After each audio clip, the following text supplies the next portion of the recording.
নদীর পাড় ভাঙন রোধে ব্যবহার হচ্ছে জিও ব্যাগ।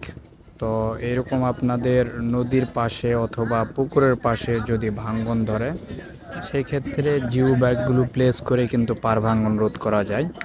অথবা আপনার পুকুরের পাশে রয়েছে বা এমন জায়গায় বিলের পাশে বাসা রয়েছে যেখানে আপনার পাড় ভেঙে আপনার বাড়ি নষ্ট হচ্ছে অথবা আপনার পুকুরের পাড় নষ্ট হচ্ছে বা আপনার জমি নষ্ট হচ্ছে, সেই ক্ষেত্রে এইরকম ব্যাগগুলো প্লেস করতে পারবেন। তো এই বাইকগুলো স্টেপ বাই স্টেপ তেমন একটা করে নাই, খুব দ্রুত গতিতে মনে হয় ভাঙছিল, যার কারণে বা ডাম্পিং করছে এগুলো। তো আপনারা যখন পার্সোনালি কাজ করবেন তখন এগুলো স্টেপ বাই স্টেপ সিঁড়ির মতো থেকে সুন্দর করে দিয়ে কাজগুলো করতে পারবেন।